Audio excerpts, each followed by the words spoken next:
नमस्कार, मैं मनोज कुमार जैन और पृथ्वी फिनमार्ट कमोडिटी रिसर्च अपडेट में आज 10 अगस्त की सुबह आप सभी का स्वागत है। सोने और चांदी की कीमतों में गत सप्ताह शानदार बढ़त देखने को मिली। यूएस और ईरान के बीच पीस डील की संभावना और यूएस के कमज़ोर जॉब नंबर्स के कारण डॉलर इंडेक्स में आई मुनाफा वसूली का सपोर्ट सोने और चांदी की कीमतों को मिलता हुआ नजर आया। सोना एक सप्ताह के अपने हाईएस्ट गेन जनवरी 2026 के बाद पिछले सप्ताह दिखाता हुआ नजर आया। शुक्रवार के सत्र में भी सोने और चांदी में शानदार बढ़त रही। सोने का दिसंबर वायदा 2.37% की बढ़त के साथ 4,401.30 प्रति ट्राई आउंस के स्तर पर सेटल हुआ। वहीं चांदी का सितंबर वायदा 3.56% की बढ़त के साथ 63.80 डॉलर प्रति ट्राई आउंस के स्तर पर सेटल हुआ। भारतीय बाजारों में भी सोने और चांदी की कीमतों में मजबूती बरकरार रही। शुक्रवार के सत्र में सोने का अक्टूबर वायदा 1.99% की बढ़त के साथ 1,51,820 प्रति 10 ग्राम के स्तर पर सेटल हुआ। वहीं चांदी का सितंबर वायदा 2.49% की बढ़त के साथ 2,31,466 प्रति 1 किलोग्राम के लेवल पर सेटल हुआ। गत सप्ताह जारी हुए यूएस के जुलाई मंथ के जॉब के नंबर्स में ज़बरदस्त गिरावट देखने को मिली और जुलाई महीने में वहाँ 23,000 जॉब कट होते हुए नजर आए, जो कि उम्मीद 85,000 नए जॉब की लगाई जा रही थी। उसके बाद डॉलर इंडेक्स में मुनाफा वसूली देखने को मिली। यूएस के बॉन्ड की दरें भी हल्की होती हुई नजर आई और वह सोने और चांदी की कीमतों को सपोर्ट करती हुई नजर आई। साथ ही यहाँ पे यूएस और ईरान के बीच में चर्चा जारी है और यहाँ पीस डील की संभावना लगातार बनी हुई है। उसके चलते भी सोने और चांदी में फिर से एक बार मजबूती लौटती हुई नजर आई है। साथ ही यहाँ पे पीपल्स बैंक ऑफ चाइना की ज़बरदस्त बाइंग से भी सोने की कीमतों में सपोर्ट्स मिलते हुए नजर आए हैं। पीपल्स बैंक ऑफ चाइना ने जुलाई मंथ में 20 मैट्रिक टन सोने की खरीदारी की है, जो कि अक्टूबर 2023 के बाद सबसे बड़ा उसका मंथली परचेस है। सोने की लगातार सेंट्रल बैंक की बाइंग बनी हुई और वह आगे भी कीमतों को सपोर्ट करती हुई नज़र आएगी। हमारा मानना है कि सोना इंटरनेशनल मार्केट में इस सप्ताह 4,110 डॉलर प्रति ट्राई आउंस और चांदी 57.70 डॉलर प्रति ट्राई आउंस के सपोर्ट्स लेवल को वीकली क्लोजिंग बेसिस पर होल्ड करते हुए नजर आएंगे। आज के सत्र में सोने में इंटरनेशनल मार्केट में 4,355 और 4,320 डॉलर प्रति ट्राई आउंस के स्तर पर सपोर्ट्स रहेंगे। वहीं ऊपरी लेवल्स पर 4,440 और 4,500 डॉलर प्रति ट्राई आउंस के स्तर पर रेजिस्टेंस देखने को मिलेंगे। चांदी में 62.40 और 61.60 डॉलर प्रति ट्राई आउंस के स्तर पर सपोर्ट्स रहेंगे। वहीं ऊपरी लेवल्स पर 65.20 और 67 डॉलर प्रति ट्राई आउंस के स्तर पर रेजिस्टेंस देखने को मिलेंगे।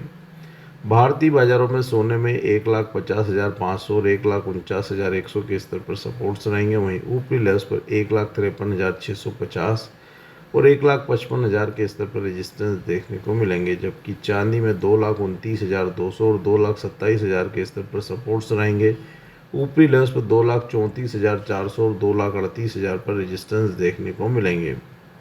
हमारा मानना है कि सोने में गिरावट में 1,51,000 से 1,50,000 की रेंज में फ्रेश बाइंग की रणनीति बनाई जा सकती है, जिसमें स्टॉप लॉस 1,48,800 के नीचे का रखना चाहिए और लक्ष्य 1,53,000 और 1,54,400 के रखे जा सकते हैं।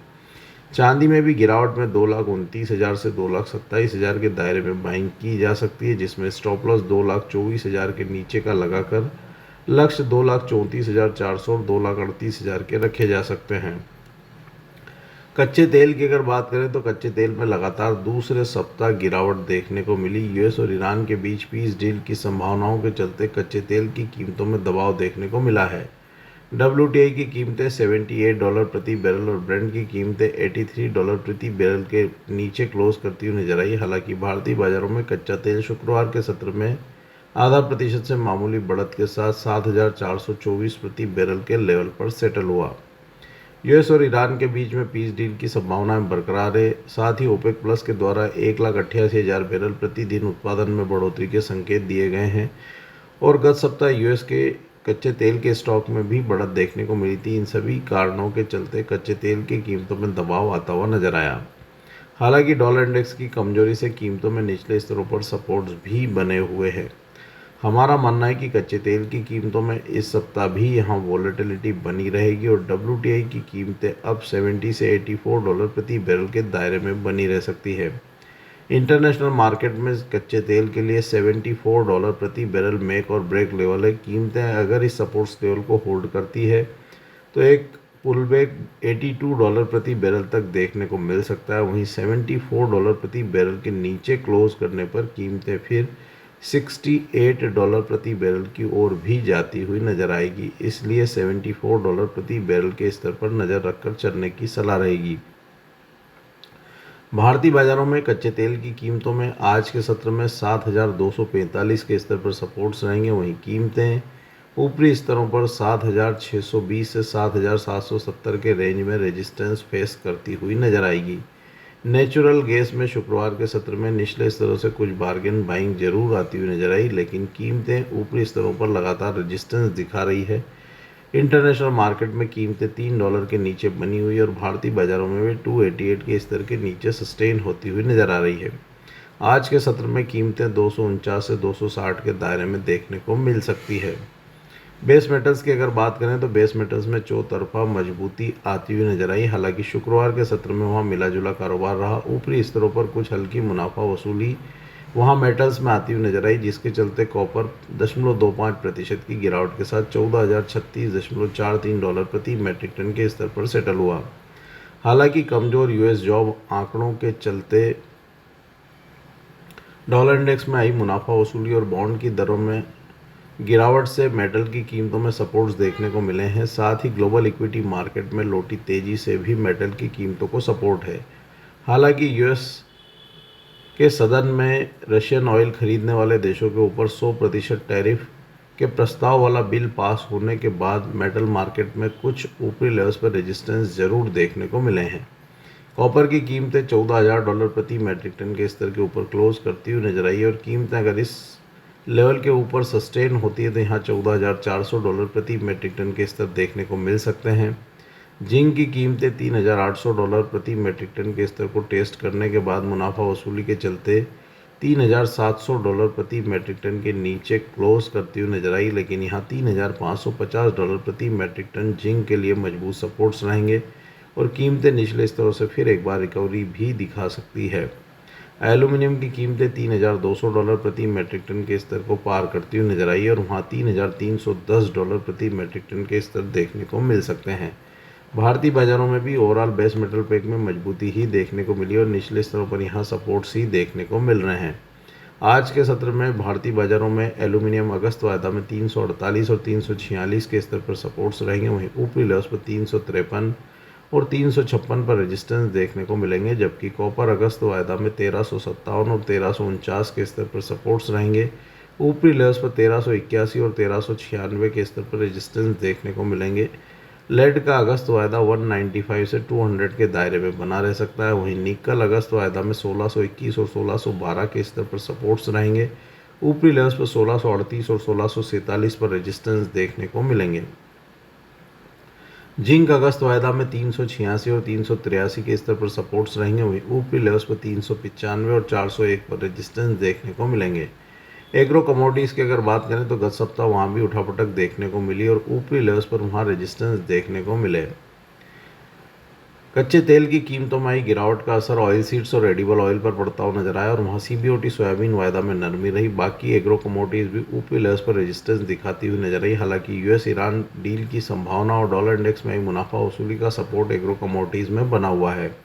शुक्रवार के सत्र में CBOT सोयाबीन वायदा कमजोरी के साथ 1176 सेंट के स्तर पर सेटल हुआ। वहीं आइस कॉटन वायदा मजबूती के साथ 84.38 सेंट के स्तर पर सेटल हुआ। भारतीय बाजार मिक्स्ड ग्लोबल क्यूज को फॉलो करते हुए नजर आए और यहाँ मिला जुला कारोबार ही देखने को मिला।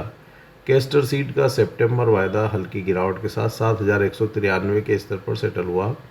आज के सत्र में कैस्टर सीड सितंबर वायदा में 7,115 के स्तर पर सपोर्ट्स रहेंगे। वहीं ऊपरी लेवल्स पर 7,260 पर रेजिस्टेंस देखने को मिलेंगे। कॉटन सीड ऑयल के सितंबर वायदा में भी लगभग 1% की गिरावट देखने को मिली। कीमतें 3,838 के स्तर पर सेटल हुई। आज के सत्र में कॉटन सीड ऑयल के सितंबर वायदा में 3,770 के स्तर पर सपोर्ट्स रहेंगे। वहीं ऊपरी लेवल्स पर 3,900 के स्तर पर रेजिस्टेंस देखने को मिलेंगे। मसाला कॉम्प्लेक्स में मिला जुला कारोबार रहा। धनिया में रिकवरी देखने को मिली और धनिया का अक्टूबर वायदा 1.11% की बढ़त के साथ 16,150 के स्तर पर सेटल हुआ। आज के सत्र में धनिया अक्टूबर वायदा में 15,850 के स्तर पर सपोर्ट्स रहेंगे। वहीं ऊपरी लेवल्स पर 16,500 पर रेजिस्टेंस देखने को मिलेंगे। जीरा की कीमतों में नरमी रही। 1% की गिरावट के साथ सितंबर वायदा 21,085 के स्तर पर सेटल हुआ। आज के सत्र में जीरा सितंबर वायदा में 20,850 के स्तर पर सपोर्ट्स रहेंगे। वहीं ऊपरी लेवल्स पर 21,400 के स्तर पर रेजिस्टेंस देखने को मिलेंगे। हल्दी की कीमतों में भी नरमी रही और हल्दी अक्टूबर वायदा लगभग 2% की गिरावट के साथ 20,844 के स्तर पर सेटल हुआ। आज के सत्र में हल्दी अक्टूबर वायदा में 20,200 के स्तर पर सपोर्ट्स रहेंगे। वहीं ऊपरी लेवल्स पर 21,120 के स्तर पर रेजिस्टेंस देखने को मिलेंगे। कीमतें 21,120 के स्तर को पार करके उसके ऊपर सस्टेन होगी तो ही वहां मजबूती देखने को मिलेगी, नहीं तो सपोर्ट्स लेवल 20,200 को टेस्ट कर सकती है।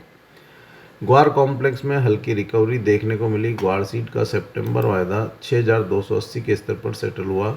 आज के सत्र में ग्वार सीड सितंबर वायदा में 6,150 के स्तर पर सपोर्ट्स रहेंगे। वहीं ऊपरी लेवल्स पर 6,400 पर रेजिस्टेंस देखने को मिलेंगे। ग्वारगम सितंबर वायदा 12,000 के स्तर के ऊपर क्लोज करता हुआ नजर आया। आज के सत्र में ग्वारगम सितंबर वायदा में 11,770 के स्तर पर सपोर्ट्स रहेंगे।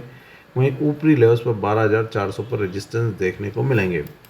आज के पॉडकास्ट में दिए गए विचार हमारे व्यक्तिगत विचार हैं। कमोडिटी मार्केट में कोई भी ट्रेडिंग रणनीति बनाने के पहले अपने वित्तीय सलाहकार की सलाह अवश्य लें। कमोडिटी मार्केट में हर मिनट बदलता है मौका। खबर से पहले संकेत चाहिए, मोल तोल मुनाफे की बात। कमोडिटी ट्रेडर्स का स्मार्ट न्यूज ऐप अभी डाउनलोड करें।